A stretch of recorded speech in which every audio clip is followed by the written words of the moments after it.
All right, good afternoon, everyone, and welcome to today's DEI-focused conversation, which will address trust, or the lack thereof, between healthcare professionals and communities of color. Today, we will be highlighting a real-life case scenario that illustrates how volatile a donation conversation can get when there's a lack of comfortability and overall trust between the healthcare team and a potential donor family. Through shared insight, it's our hope that our panel will be able to identify solutions to this critical challenge and offer strategies to improve your own practices. So it's safe to say we have quite a bit to unpack today, but we're looking forward to hearing all of your thoughts as we embark on this journey. Having said that, following the case review portion of this conversation, we'll transition into our collaborative breakout discussions where you'll have an opportunity to connect with one another and apply lessons learned and share strategies that you may have implemented in your own daily practices.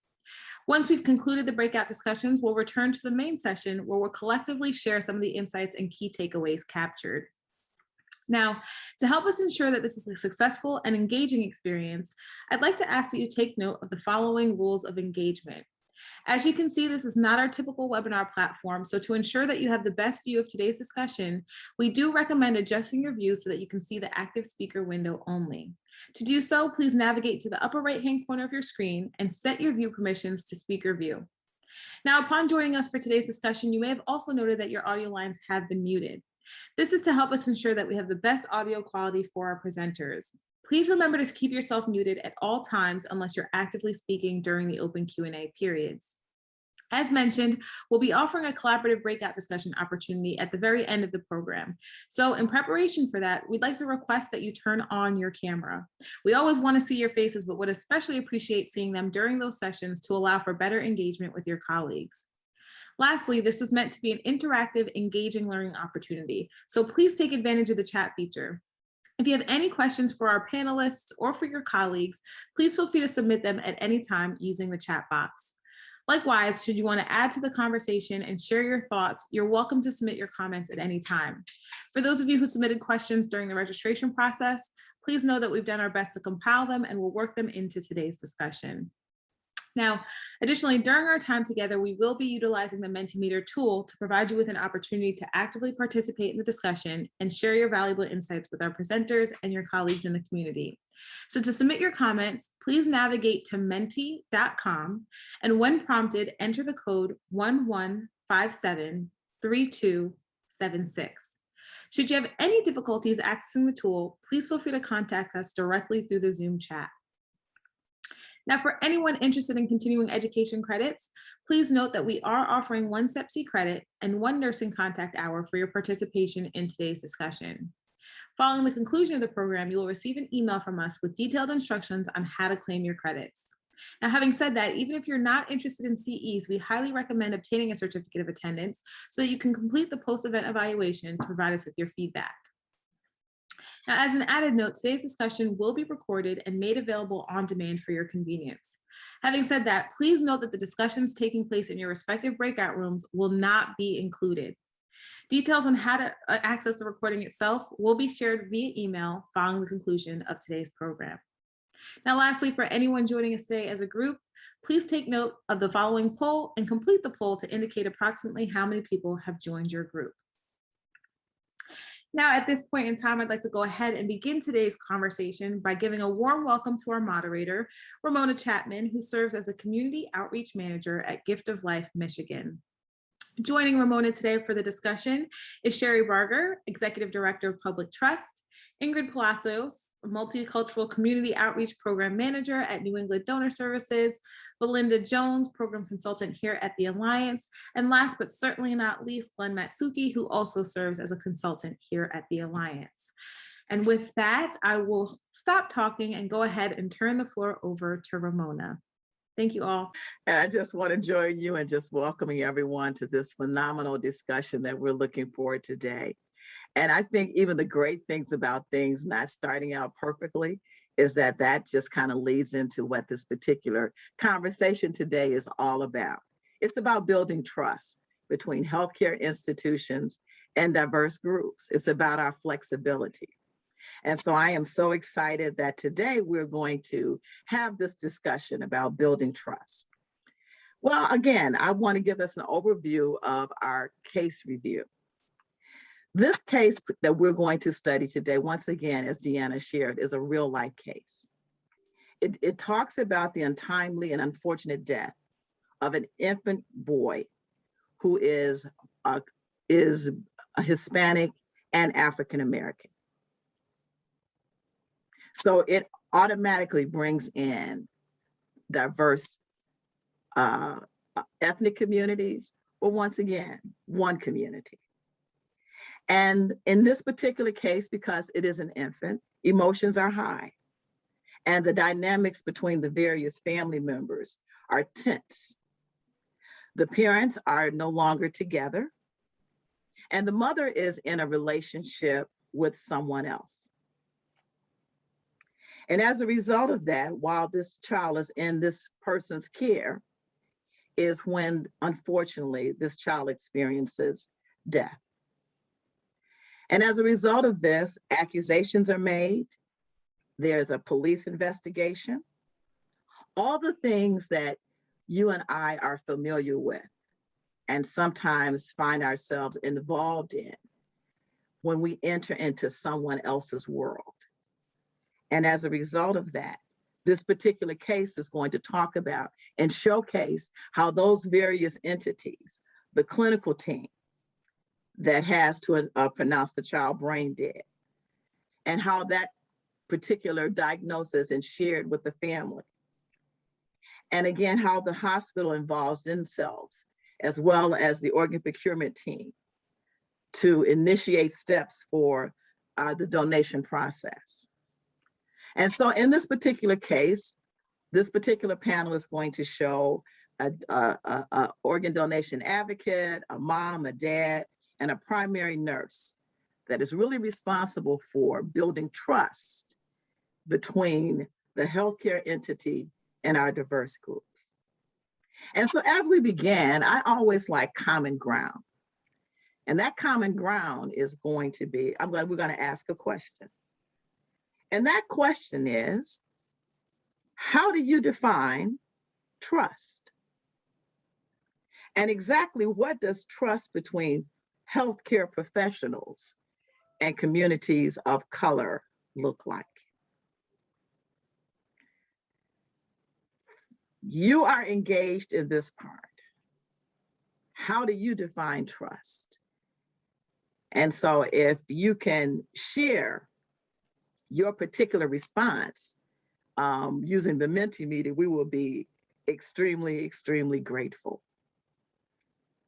Because once again, just listening to the case overview, I've introduced many things that could possibly serve as triggers, as some people might interpret as certain stereotypes.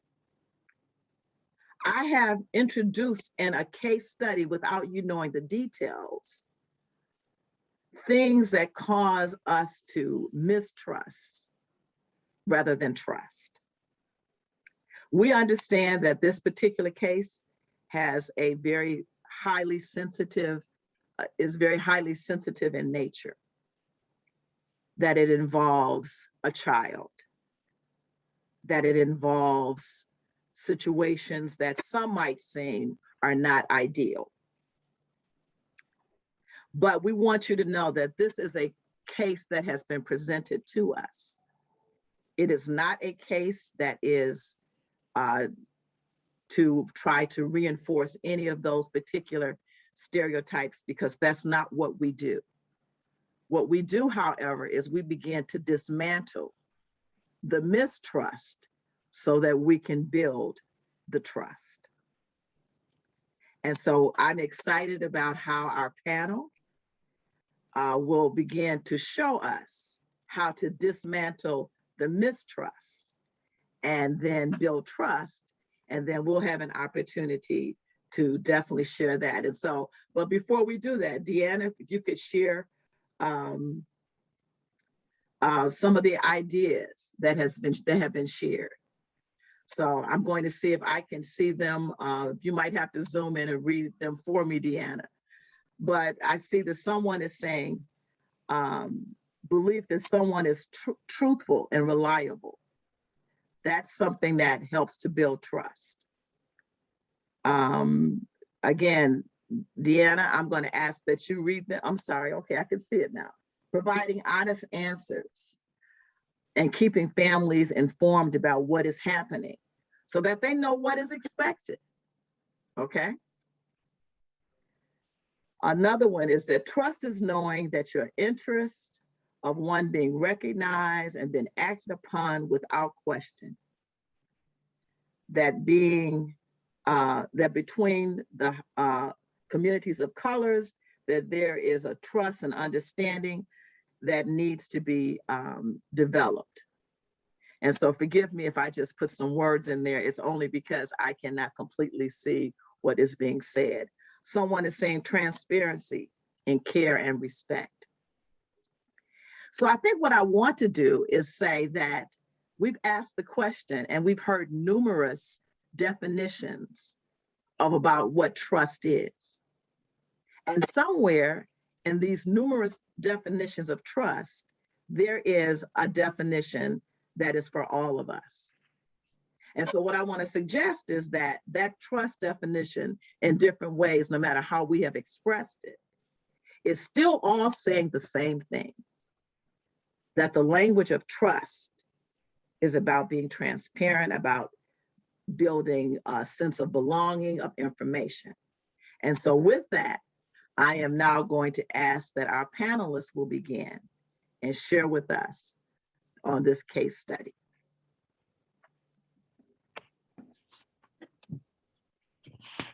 I'm sorry to be meeting your family under these circumstances.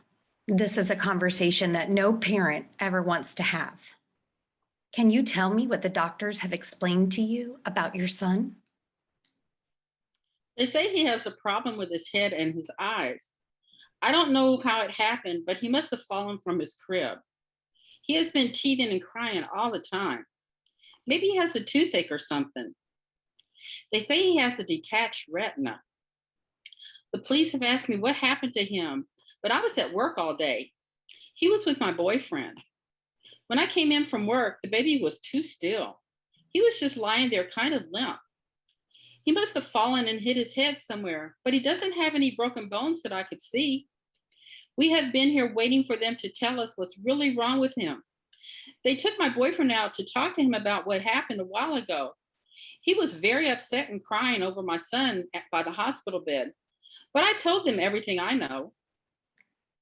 Is your son's biological father here too? No, he doesn't claim my son as his anyways. They said they were calling him to tell him to get down here. He has threatened my boyfriend a bunch of times. He needs to leave us alone. The doctors say that they were doing everything that they could to help my son. So he is on his way to the hospital then? I don't know. Well, when he gets here, we can talk with you both about the next steps in this process. I can hear my boyfriend calling for me. I need to go. Okay, we can talk about this in a little while then. I already told you everything that I know. Yes, you already told me everything that you know. Sherry, can you please come over to our private consult room? Of course. The child has severe brain swelling and detached retina. The child has extensive older fractures visible on his x-rays. All tests conclusively show that the child was violently shaken and received trauma to the base of his skull. The mother now refuses to give any additional information to our team. I think she's trying to protect her boyfriend. He was the one who was screaming down the hallway to her to get the child's father out of his sight. So the child's father is here now? Yes, he threatened to throw the boyfriend out of the window. This is a total circus. We have both security and the police here now. Child Protective Services are en route. Clinically speaking, the child has a GCS of 3 and has no spontaneous response whatsoever. They conducted the apnea test earlier. The apnea test showed the child has no spontaneous breathing. Radiology has returned the CBF results for the second neurologist note, and it shows no cerebral blood flow to the brain. The child has been declared brain dead, and the clinical time of death was given when the second neurologist signed his note. The physicians consulted with both parents a while ago to give them the great prognosis. We put both parents in the large family respite room, and that so you can speak with the mother and father privately. And just so you know, they're very angry. I don't envy you, Sherry. I'm sure this will be a very challenging conversation. Okay, thank you for letting me know. The donation advocate moves to the family respite room where the mother and father are waiting. Now, what is this all about? They couldn't help save my son? Now, what do you want? You know, they didn't help him as much as they could have, because we don't ever get the same kind of help that y'all do. I don't trust any of you. It ain't right, and it'll never be right. Now, you are correct in saying that it will never be right. It does go completely against the natural order of things. Children should always outlive their parents. I agree. A parent who has to outlive his or her own child, that could never be right. No parent wants to have this kind of conversation, but you too have the ability to help other children who are dying in children's hospitals like this one tonight. It is within your power to help the other parents to not have the same conversations like the ones you both have had today. Your son has the ability to give the gift of life to several children by giving them the gift of life through organ donation. Yeah, right. It's probably the same people who let him die and that want to sell his body parts to people who got the money. I can assure you, every physician in this facility has made it their life's work to save as many children as possible. Even though the medical team members do everything they can to save a patient's life, sometimes the injuries are too severe and the patient dies. If the patient is not responding, physicians will then perform a series of tests to determine if brain death has occurred. A patient who is brain dead has no brain activity and cannot breathe on his or her own. Brain death, unfortunately, is death, and it is irreversible. Someone who is brain dead cannot recover.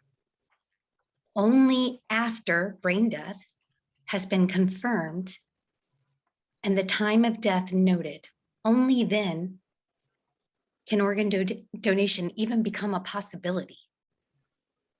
Donation of organs and tissues takes place only after all life-saving efforts have been exhausted and that death has legally been declared, and then the donor designation has to be confirmed. If an individual like your son cannot or did not previously designate his wishes because he's a small child, the next of kin would be the ones to give consent before donation could take place. You, his parents, are the only ones who can give that consent. Interestingly enough, African Americans and Hispanics and other minorities are more than half of those patients waiting and awaiting life-saving organ transplants. That is because there is a greater prevalence of some illnesses, including kidney disease, within these communities. As a matter of fact, African Americans and Hispanics are 3 times more likely to suffer from end-stage renal diseases. Although donors and recipients do not have to share the same ethnicity, transplant success increases when organs are matched between donors and recipients of the same ethnic background. Unfortunately, the lack of organs donated from multicultural populations can contribute to the longer waiting periods for patients in need of transplants. Many patients do not receive a transplant in time, and the UNOS waitlist gives no special treatment. The sickest patient on the UNOS list always receives the organs unless the donor family has opted for direct donation to their own loved ones or to the person that they designate. Other than that, the sickest child on the transplant waitlist that is a match would be the one to receive the gifts of life from your son. In his death, he could save a child who needs a heart, another who needs lungs to breathe, another who needs a life-saving liver or pancreas transplant to not only survive, but thrive. 7 or 8 lives may be saved. Many parents, just like you, are hoping and praying that their child won't die tonight. Those kids can be given the gift of life from your child in his death. And finally, there is no cost for donation. The donor family is not responsible for any of the fees associated with donation ever. You are right. This will never be right. Kids shouldn't die before their parents, but it is in your power, the both of you tonight, to help save lives of kids. So you're telling me we still can make it right for those kids, even though he's dead? Yes. In his final hours, he can give them a lifetime. So let's help those kids then. Yes, we have to try to make this right.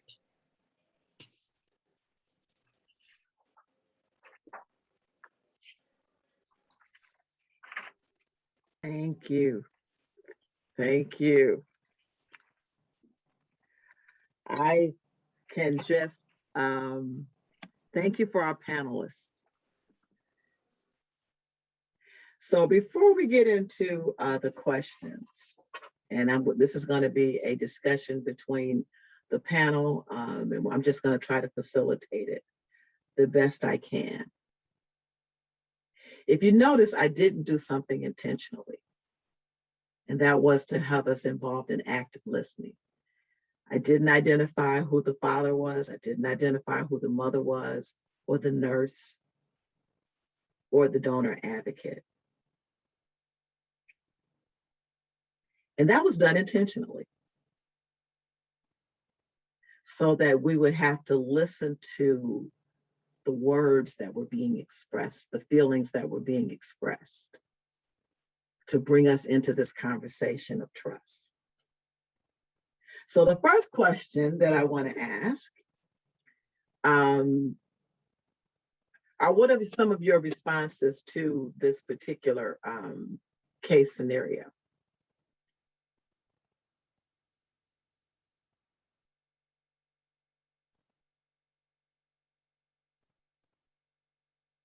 Deanna, we're going to be able to, you can raise your hand or put it in the chat. What are your first responses to some of this? Just hearing this case. What are some of the thoughts that went through your mind?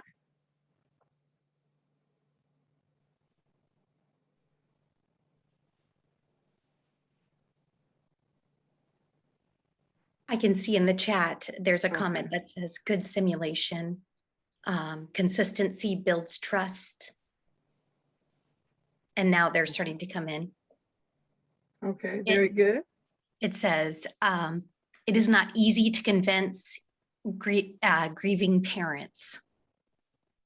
Okay. How do parents make that decision under awful circumstances?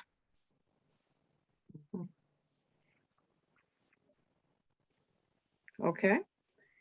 So at what point that you were listening to, did the hospital, at what point in the hospital course was the patient referred to the organ procurement or the donation advocate?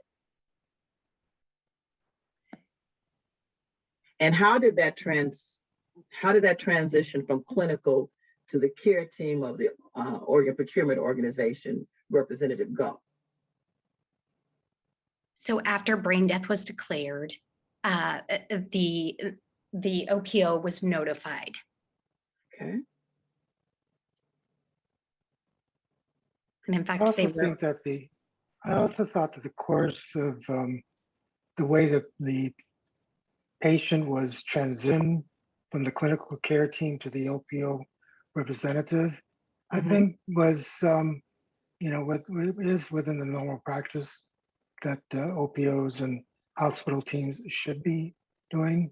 Nurse gives her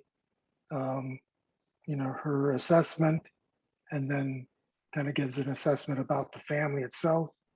So I think it went well. Okay. All right.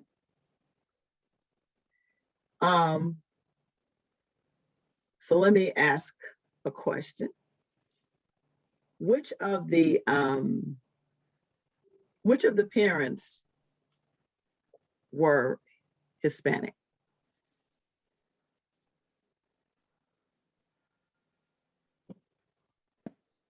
Victoria and Sam both have written mom and mother. Okay. Very good. Very good. And was the mother bilingual?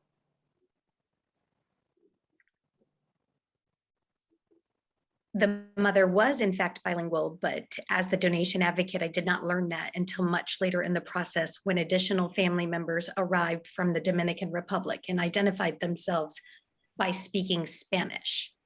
Okay. All right. Which brought up a valuable question around having an interpreter, which I believe some of our panelists would like to speak about in more detail. Okay. Well, just first of all, go ahead, Ingrid. I'm sorry. Oh, no. I just wanted to say a couple of things. And I don't know if it's appropriate or not. There is a term that we use for Hispanics with African descent, that is Afro-Latinos.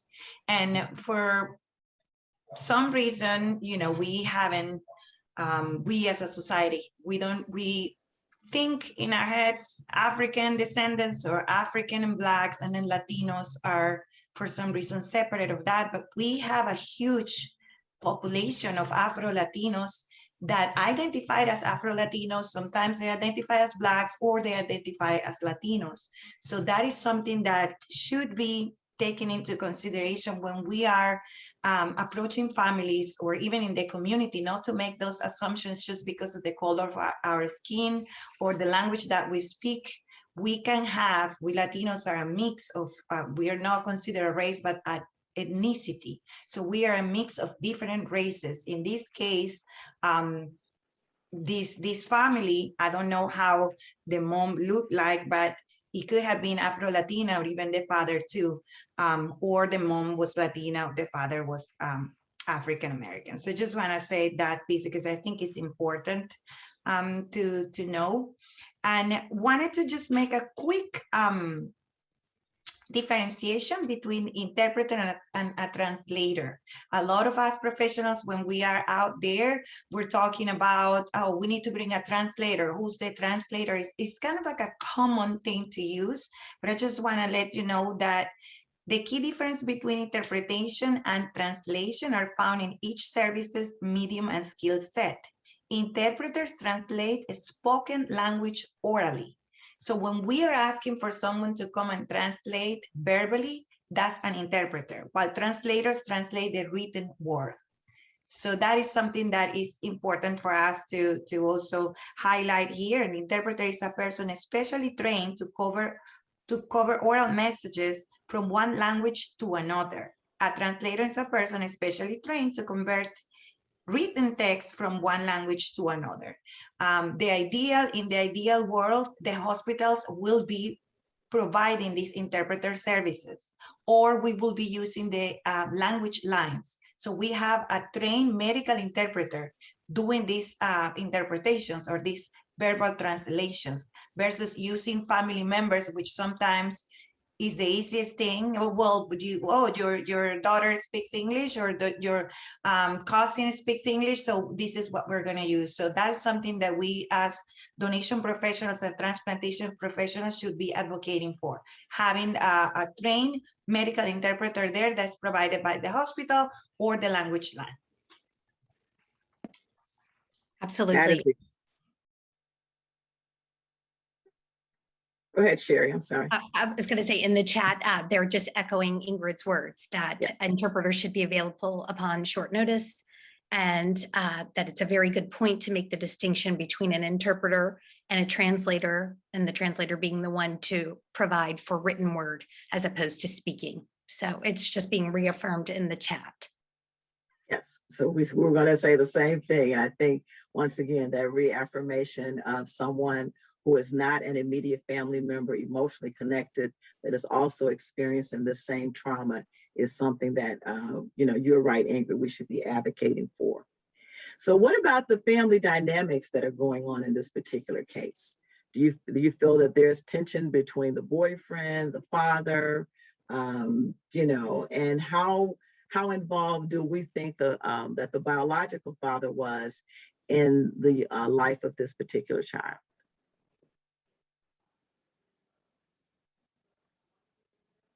I'm seeing. I think. Oh, Oh, go ahead. Glenn.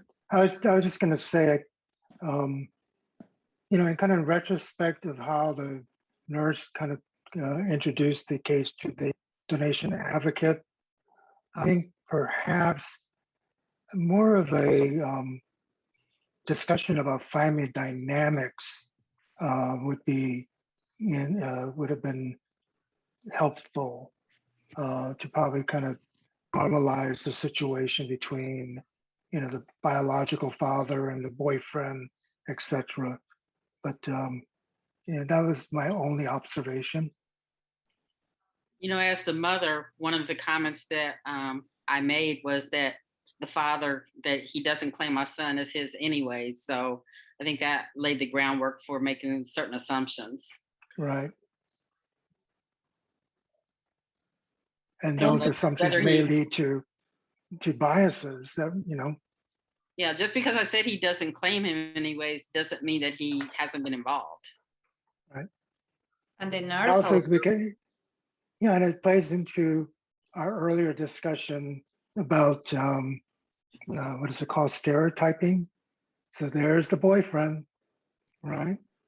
And I think we really wanted to caution against, kind of holding on to those type of stereotypes, because it's not necessarily always the case. So the hospital team, and as well as the donation advocate, would probably approach the situation a little differently, under those circumstances. And I would add to that, Glenn, to that stereotype. In this scenario, the father was Black. So assuming that a Black father is not involved in his child's care is another potential stereotype that was manifest in this case study. One thing I would also add, going back to, who was Latina and who was bilingual, I, as a healthcare provider, have many times taken care of patients that are Latin, and I'm African American that I identify with, but I speak enough Spanish to get me in trouble. And so I've frequently been mistaken of what my background is, and been accused of refusing to speak Spanish, because I was Latina, even though I tell them, no, I'm not. So again, we make many, many assumptions based on how we look and how we speak, that we should not do. And the same thing, with our patients, just because they look a certain way, or they may speak Spanish or not speak Spanish, based on how they look, may be completely wrong. Well, and that when we think about it also, in that situation, the family is also making assumptions about the healthcare team. So the nurse may identify as a Caucasian, but may come from a Hispanic background, right? And likewise, the physicians, etc. So I think those type of conversations need to occur. And how do we eliminate stereotyping? So that's a really good point. I worked with a nurse once who, blonde hair, blue eyes, white girl, by any definition, who spoke Spanish fluently because she was married to a Latin man. But people made assumptions based on how she looked. And many times she would glean information because she completely understood what they were speaking in Spanish, that they didn't have a clue that she understood every word that they were saying. Yeah, exactly. that goes into like how we're not a monolith. We Latinos had like all these skin colors. We have like a very white people also. My dad's white with blue eyes. And and he's Latinos, Peruvian. I wanted to add also what an important role the biases of the hospital staff and this nurse play in it. She already called security. She's already telling Sherry, this is a circus, which when I used to be a family services coordinator, I found it so disrespectful to even refer to a family like that. I will never engage. I will listen out of, we have to do the huddle. We have to be informed about the family dynamics, but I try to make my own judgment on what was appropriate and what not, or we'll try to do and use that moment for real-time education about how different cultures grieve, or how different cultures express grieving or anger or worriness.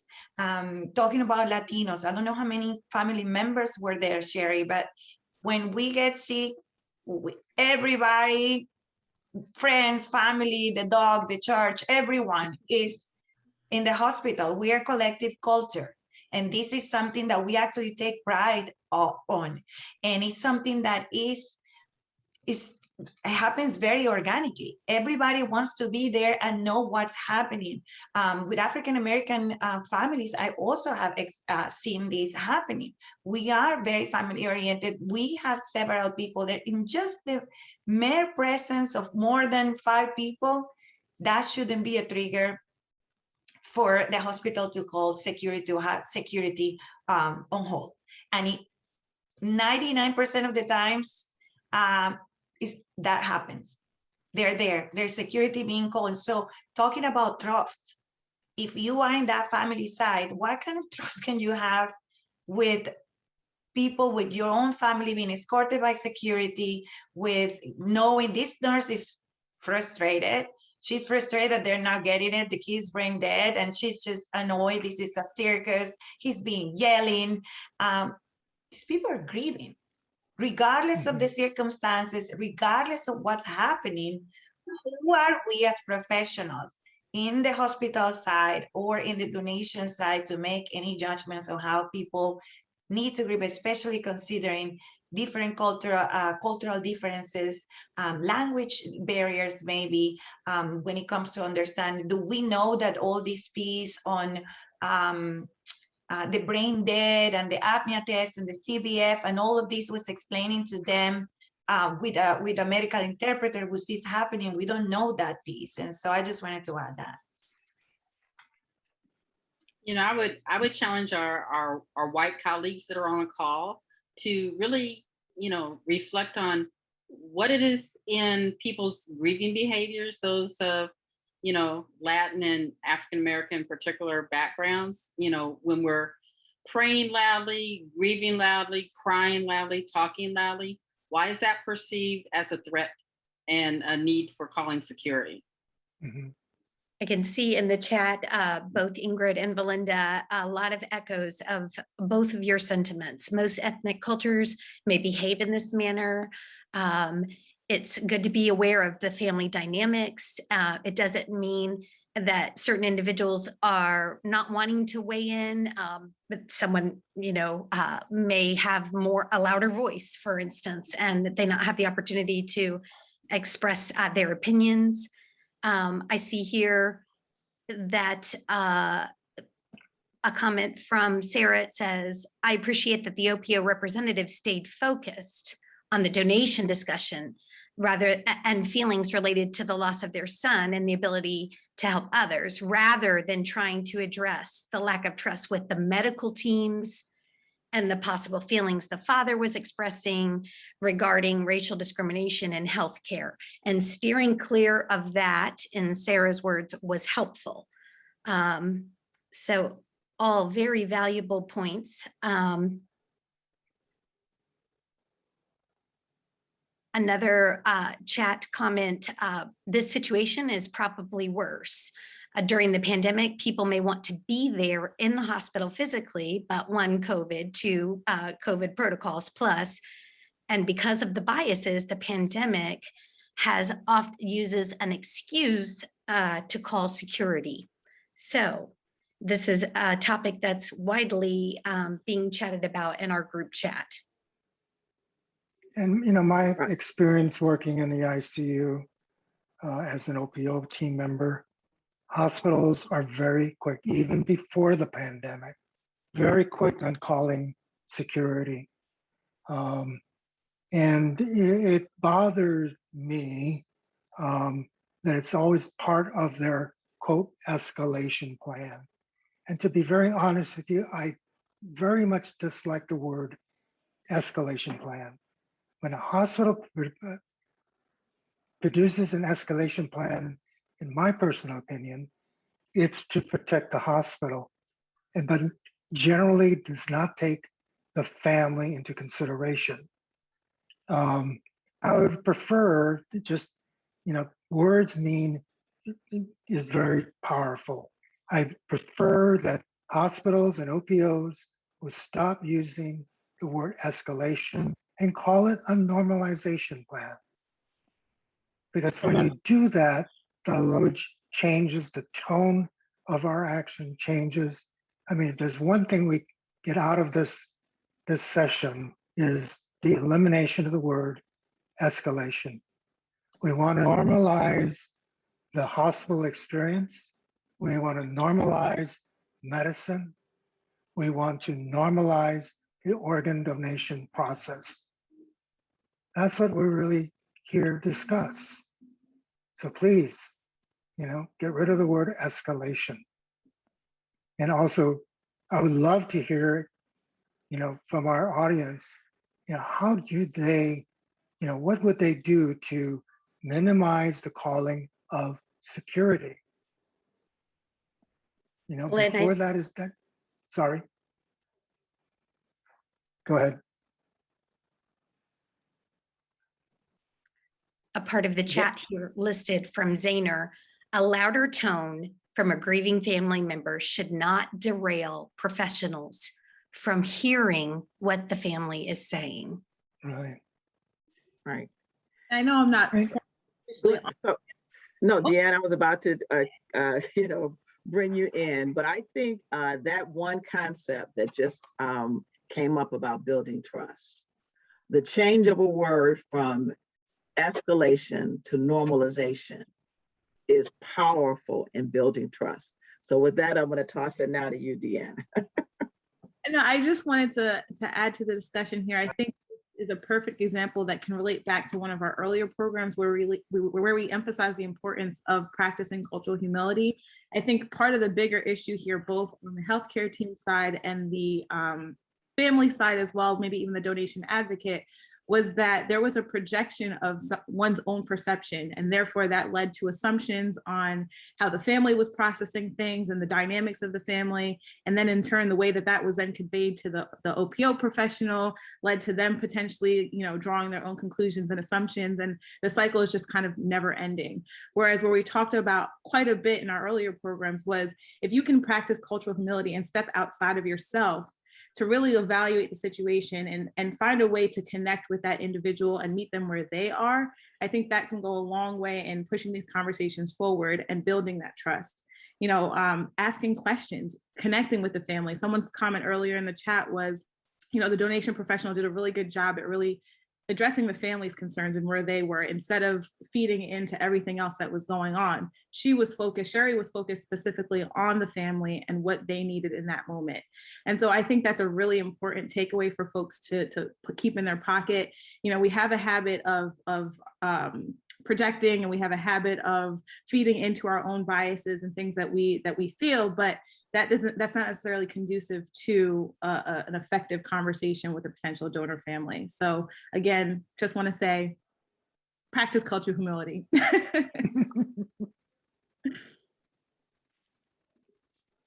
Thank you.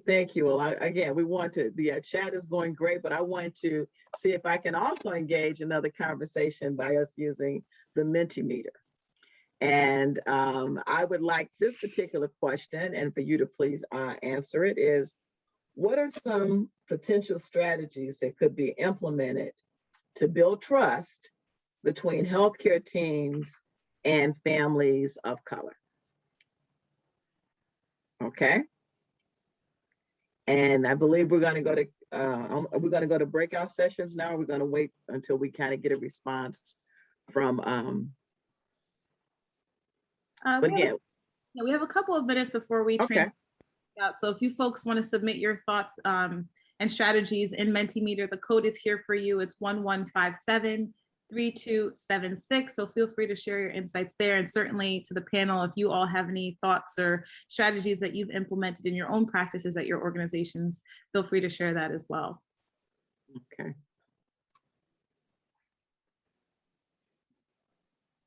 And certainly if Mentimeter is presenting issues for anyone, you're welcome. You're welcome to put it in the chat, yo. While we're waiting, I'll weigh in on this. And I think one of the things that can be done is just to have an open dialogue conversation like we're having now amongst the caregivers, families that are engaged with a particular organization, to just have these kinds of conversations, not be afraid to ask the questions. Like I asked, I'm very comfortable asking people of different ethnic backgrounds, tell me more about your culture. Tell me more about, what's important for me to know. I worked in a hospital once where I knew very little about Arab population, but this hospital actually had, East marked in each of the rooms, for people to pray. It's like, I'd never experienced that before, and why that was important to do in that particular facility. So, you don't know unless you are willing to learn and to ask those questions. Also, my work with working with my colleagues in the OPO world, I noticed that family care specialists, people or donation advocates are not given much time by their OPOs to spend with the family. Things seem to be rushed. Everything seems to be, timely. They seem to be pushed.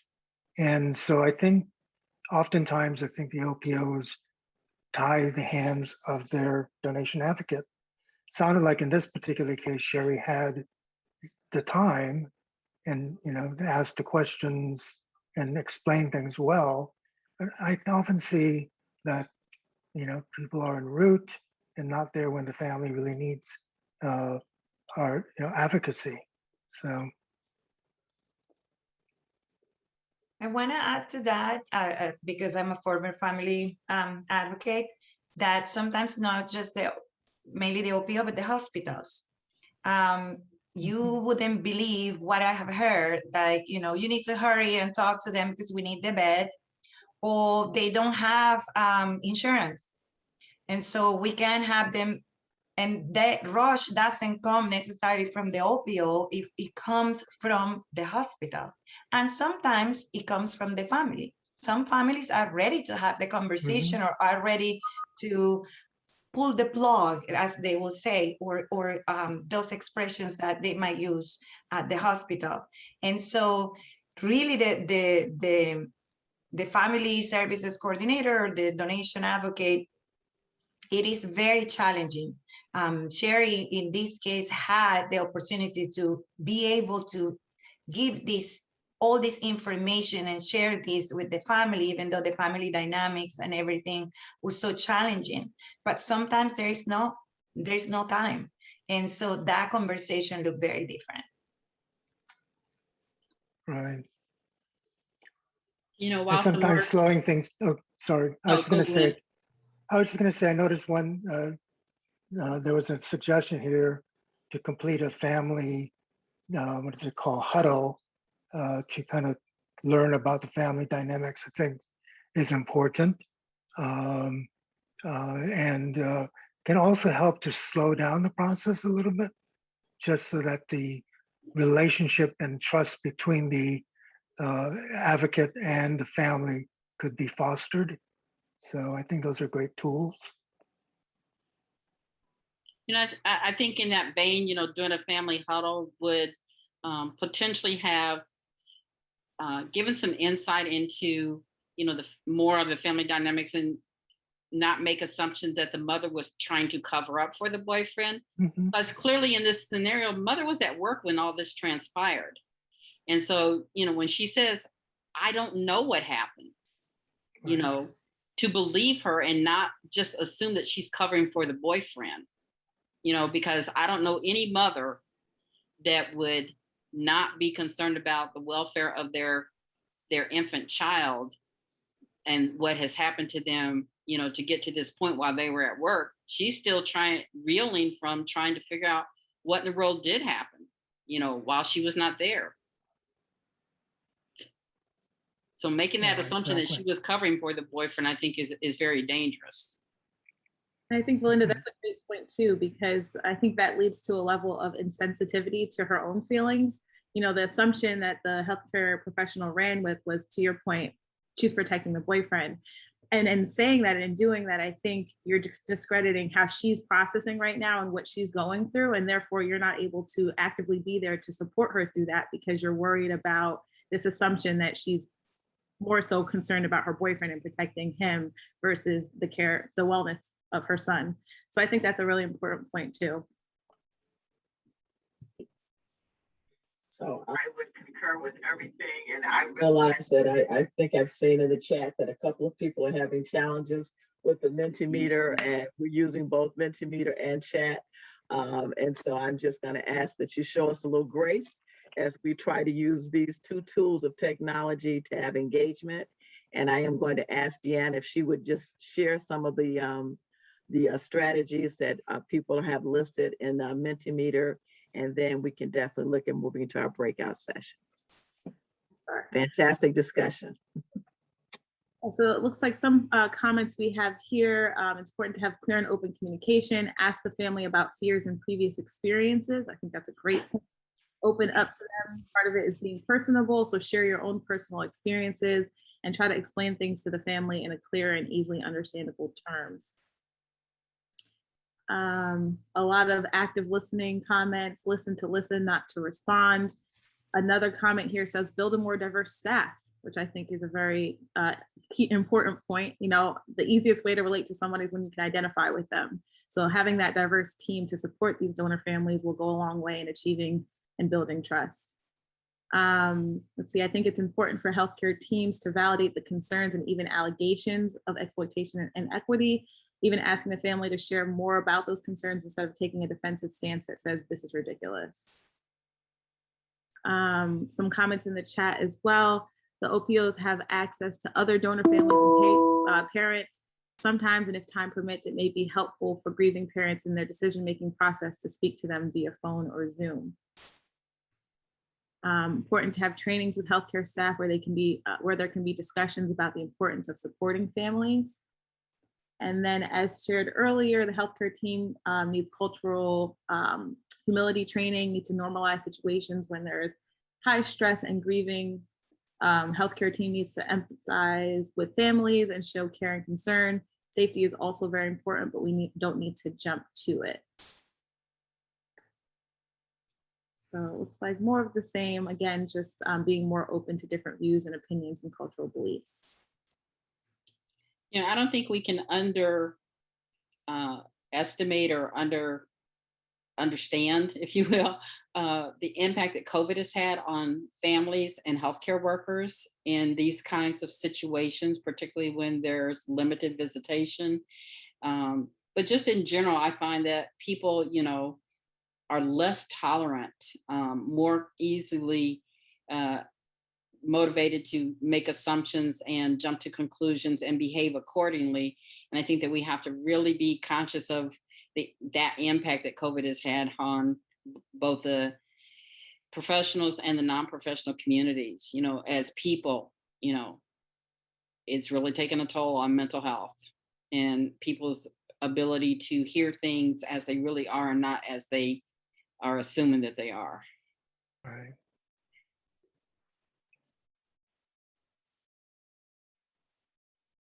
Okay.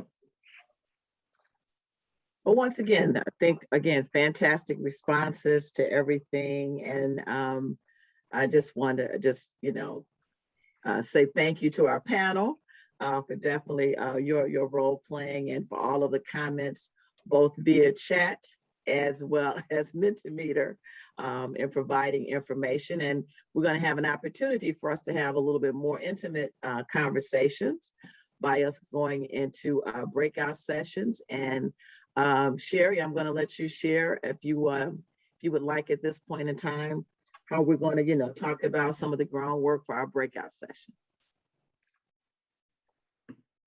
Okay.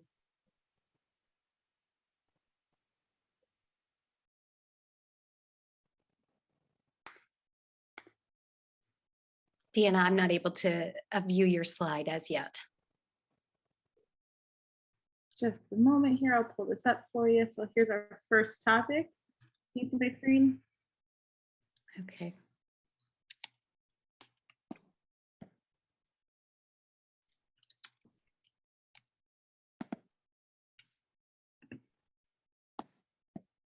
And I just want to commend Sherry, even though she's having some technical difficulties, the commitment that she has shown to push through once again just reinforces what we do each and every day in our community. Thank you, Sherry. Thank you, Sherry. I can only see a portion of the question, but going in the dark and not knowing the circumstances seems to be something I thrive under, as this case is proven again and again. Right. Okay, based upon this case study, and I apologize, for some reason it's not rendering the full visual here. Well, I can read the question for you, Sherry, and you Please, can thank do that. you. Okay. I appreciate that. Okay, it says, based upon this case study, what are some potential after action review plans of correction that you might want to implement at your institution? Absolutely. Thank you. Mm-hmm. And then I believe we have another one for consideration as well, which speaks to the de-escalation or normalization protocols. So how can the hospital team recenter after actual or potential threats of violence are made by potential donor families? How do we reconcile our personal beliefs of appropriate grieving with what we are seeing in each situation? So our thought here is as you all break out into your respective rooms, really take a look at these discussion topics and these questions, and I'll certainly keep them up for all of you so that you can see them in your breakout rooms, but discuss amongst yourselves with your colleagues on some strategies that maybe you have implemented, or maybe some things that you have, or strategies that you've identified through this program, through this discussion here today, that you could look to implement moving forward. Maybe there are some biases that you've identified you may have, or assumptions that maybe you have made in the past that you'll be more intentional about in the future of not making. But just take this opportunity to talk amongst yourselves and kind of share those insights. And if you'd like to share some experiences that you've had as well with other cases that you may have been involved with, you're welcome to do that as well. The only thing I'm going to ask is, I'll quickly go through these rules of engagement here. I went through these earlier. Certainly, as you're in the breakouts, for those of you who are a little bit more shy and quiet, you're welcome to leverage the chat feature. But really, I just wanted to share this slide here because I think it's very important, just given the sensitive nature of these kinds of discussions, that we practice, as I mentioned earlier, humility and compassion. So I just like to reiterate some of these basic ground rules for us during our time together during these breakouts. So as you're in your breakout rooms, we certainly want to make sure that we hear from all of you. We want to make sure that you all have the opportunity to share your perspective, share your insights and your thoughts. But please remember that this is intended to serve as a learning opportunity. So ask questions, don't be afraid to do so. This is a safe space for everyone. We're not here to debate or diminish your perspective or others' perspectives. We value everyone's input and we want you to feel comfortable and empowered to share your diverse perspectives. So we're all here to learn. So please be sure to listen with an open mind, respect other people's points of views, and just actively engage in the discussion. And as we talked about earlier, just active listening, I think, is very, very important. As I mentioned earlier, we are recording the overall main session, but your individual breakout discussions will not be recorded. So you can bear that in mind. Feel comfortable to share any personal experiences that you may want to share. And again, for those of you listening, please be mindful of your commentary or responses to any personal comments that may be shared.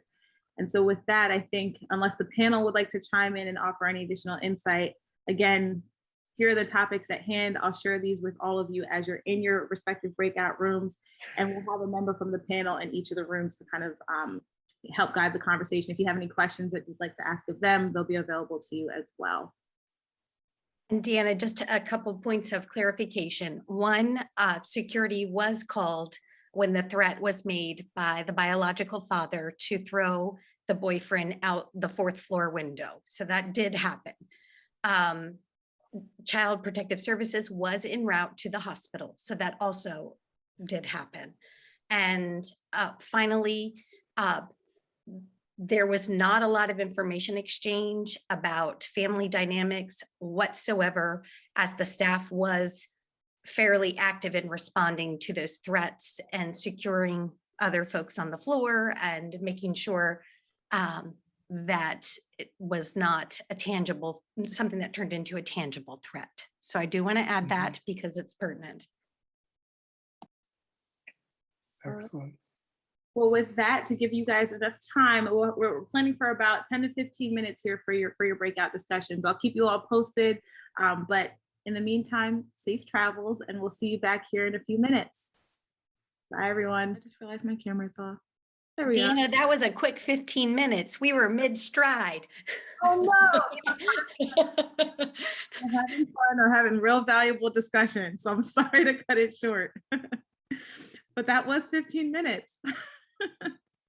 Well, I hope you all enjoyed the breakouts and were able to kind of talk through your own experiences, identify any additional potential strategies or solutions. We wanted to take the last couple of minutes that we have with you all to just kind of talk amongst ourselves as a group. So you had a chance to break out into smaller, more intimate groups for those discussions, but I think now is a great opportunity for you all. If you have any outstanding questions, or if you just had a really valuable strategy that you'd like to share, or just anything that came out of your respective breakout discussions, now would be your opportunity. You're welcome to unmute yourselves and share with us. And not to call on you, but Kareem, I see you just unmuted yourself. So did you have something you wanted to share? Well, you can see that where I unmute myself. Yeah, well, I wanted Samuel to finish his point because yeah, that was a quick 15 minutes. And he was about to share where he felt ethics at the foundation or at the beginning of even approaching these challenges will help us to understand sort of the best place to begin. So Samuel, could you finish that point on ethics? The best place to begin, I was referencing part of our process involving thought process is how ethics, we found that a lot of times, too many instances to get to the remediation of a challenge where we start is not necessarily accurate, it's inaccurate. And it doesn't get us to where we want to be safely or even healthily. So I was saying ethically, if we started at that point where we would use a clearing or some of the different terminology we used at the very beginning from family members or persons who were close to this individual, to the donor, that there were rules of engagement. We all have an interest. We all being those persons, and this person, we're trying to get to the donation question answered. Our emotional feelings and attachments, let's try to put that aside. Ethically, where would we start before we got into those? And ethically would be what's right, considered right for this situation for it to be remediated amicably. And eliminating, and we would, our point would be to, objective would be to eliminate those emotional flare-ups that would come from wherever they come from, that would derail the conversation that would get us to, as opposed to, and then I think for the other persons who are known this, I was saying opposed to answering the question, what we would do when the violence erupted or what happened, that was the question we were answering. What do we do beforehand that doesn't transpire? And that's preparing everyone involved, understanding what the importance of what we're trying to do here, and maybe we would eliminate that. So Interesting. So I'll just bookend that in 30 seconds.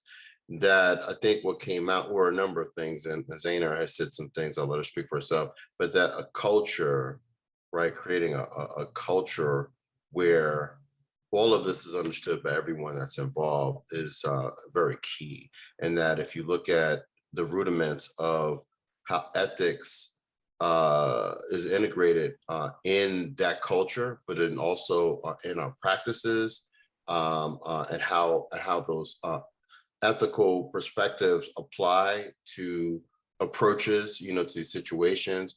We may start at the right beginning, which may actually end up avoiding some of these challenges. That's what we came to, I believe. If I left anyone out in our group, their perspective, I apologize, but I only had 30 seconds. Well, thank you, Kareem, and thank you, Samuel. Was there anyone else that wanted to share some of the insights or discussions that came out of your groups? Deanna, I would like to ask, I believe it was Victoria that was speaking when we transitioned back to the group, to give her a chance to finish her comments. Oh, thank you.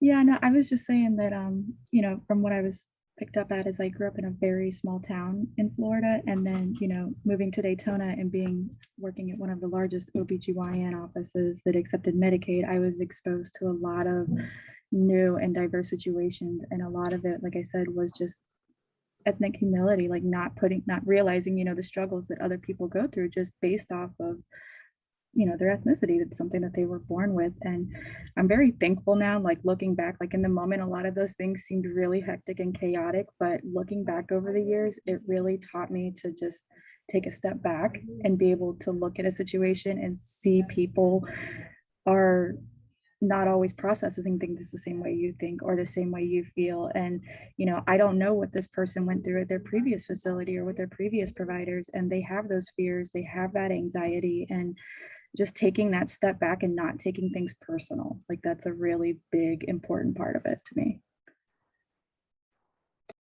Thank you for sharing that. Yeah. I want to just give a shout out to two of our breakout session members, Nakisa and Alexis. Nakisa is in IT and she says, I'm just in IT. But I wanted to kind of shout out to her and Alexis, who's here doing research on working with families. Both of them had a great understanding about the donation process. And I think for all of us, I think we really should, you know, not, leave out our partners in our organization outside of what we do, because they have, I think, great insight just by listening in, you know, the meetings. I think they've gained great insight. I think they have, and I firmly believe that they have something to say as well. So Nakisa and Alexis, thank you very, very much. If I may, I know we're like out of time, but I just want to welcome Veronica Quintanilla to our OPO world and transplantation world. She's a new family services coordinator. So I just wanted to welcome her. She was in my group and gave amazing insight, even though she's fairly new. And then Sarah and Sophia were also very poignant and talking about the collaboration with the hospital, our hospital partners, and how that's a key. And where is the line where we are being negligible with security, or where we're being really looking out for safety. So thank you, ladies. It was a really good insight, and I really your insight. Sorry. I know we're out of time, but I really had something top of mind for anyone that can stay and wants to hear this. I don't work in the hospital directly. I work with the coroner teams for the most part, but I do participate with our case reviews every week. And I work closely with the hospital team. And I think one thing that is really important to remember in any situation is motivations. And I'm saying that because we as an OPO partner can be an advocate for both the hospital team and the families. And there seems to be this gap when someone reaches end of life, you know, where the hospital team's motivations are often, you know, from the top, financial, maybe like they need the bed, you know, for the next patient. And the doctors and nurses are trying to help the next person, or, again, getting pressure financially. And on, of course, the family side, they kind of get dropped, because at that point, the care is over for that patient. And then the family doesn't have that support. So if we could use that maybe as a way to advocate for our partnership with the hospital, maybe get informed a little sooner, and maybe just be able to show them the value that we can bring to their team in these situations. And then also, we get to advocate for the family and hopefully give them a little more time and empathy in what they're going through. Thank you very much. Wow. Well, I know we are at, oh, sorry, Ramona, I was just going to turn it over. No, I was just going to say just thank you to everyone for participating. This has been absolutely fantastic. I know we're out of time. And I was going to just say back to you, Deanna. And I just want to give a shout out again to the panel and to everyone for just being, creating, building trust in our community. So. Yeah, I'll just quickly piggyback onto that. I just want to say thank you to everyone who joined us today. A special thanks, of course, to our panel for putting together such a great case study and for sharing some of those valuable insights with the group. I think this was a really valuable discussion, and I know we've said it in the past, but a way to get through a lot of these uncomfortable situations and circumstances is by just simply having a conversation and starting there. So I applaud you all for joining us in this conversation and for contributing and actively participating in the discussion over the course of the hour and a half that you've been with us. So thank you so much for joining us, and we hope to see you again in a future program. And certainly if there are any topics, again, that you have of interest or that you'd like to see us feature in a future program, please feel free to submit that information to us through the post-event evaluation. We'll be sending those details to you following the conclusion of this program. And again, the recording will be available on our website as well. So if you want to revisit the discussion, you're more than welcome to. And with that, I will leave you all and wish you a wonderful rest of your day. And again, thank you so much for joining us. Bye, everyone. Bye. Thank you. Thank you all.